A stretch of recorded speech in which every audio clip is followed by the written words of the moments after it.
თბილისის საქალაქო სასამართლოში ეგრეთ წოდებული საბოტაჟის საქმეზე 8 ბრალდებული პოლიტიკოსის სასამართლოს ხდომა გაიმართა. ხდომაზე ბრალდების მხარის მიერ წარმოდგენილი ერთი მოწმე დაიკითხა, რომელმაც პოლიტიკური პარტიების ოფისები დაათვალიერა. დაცვის მხარის თქმით, საქმეში მათ წინააღმდეგ არაფერი დევს.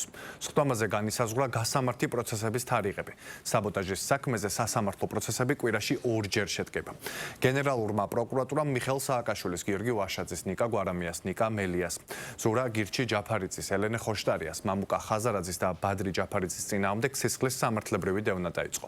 პროკურატურის ინფორმაციით საქმე ეხება სახელმწიფოს წინააღმდეგ ჩადენილ დანაშაულებს, კერძოდ საბოტაჟს, უცხო ქვეყნისათვის მტრულ საქმიანობაში დახმარებას, საქართველოს კონსტიტუციური წყობილების და ეროვნული უშიშროების საფუძვლების წინააღმდეგ მიმართული საქმიანობის დაფინანსებას და საქართველოს კონსტიტუციური წყობილების ძალადობით შეცვლისკენ, ან სახელმწიფოს ხელისუფლებისკენ დამხობისკენ მოწოდებას.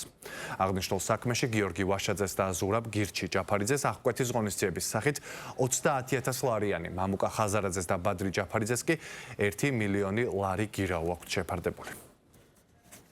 თქვენ რომ შეგეძლოთ გაეცნოთ ამ მასალებს, რის საფუძველზე ეს პროცესი მიმდინარეობს, თქვენ დაინახავთ რომ ეს არის სამაგალითო სისულელე, რომელიც გავსი მართლა ძნელი წარმოსადგენია გარდა 30-იანი წლებისა, როდესაც ადამიანს ბრალსდებდნენ ბომბეიდან ლონდონამდე გვირაბის გათხრაში, როდესაც გიორგი სააკაძესთან თანამზრახველობის გამო ზდებდნენ ბრალს ადამიანებს და ასამართლებდნენ.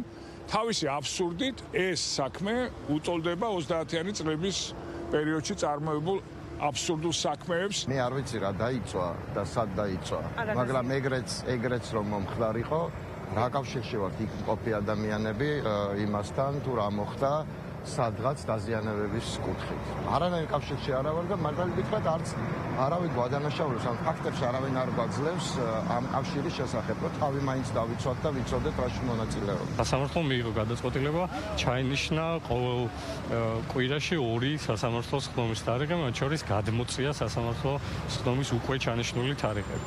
ეს გადაწყვეტილება არის პროგნოზი მისაღებ შემაჯამებელ გადაწყვეტილებაზე, რომ ის უსიტყვოდ აპირებს გაიზიაროს და დაემორჩილოს ბრალდების მხარის ყველა მოთხოვნას და მითითებას, ვინაიდან აღნიშნული მოთხოვნა და მასზე მიღებული გადაწყვეტილება სამართლებრივად დასაბუთებადი არ არის. დღეს ბრალდების მხარემ სასამართლოში დასაკითხად წარადგინა 3 პირი, თუმცა მხარეთა გრაფიკის მოწმეთა დაკითხვის დროის გათვალისწინებით თავდასხმობაზე მხოლოდ 1 პირი დაიკითხა. ეს იყო უშუალოდ საგამოძიებო დანაყოფის ერთ-ერთი ხელმძღვანელი, რომელიც იმყოფებოდა პოლიტიკური პარტიების ოფისების ჩხრეკის ადგილზე და მიიღო მნიშვნელოვანი ინფორმაცია უშუალოდ ერთ-ერთი ბრალდებულისგან. ეს იყო ელენე ხოშტარია.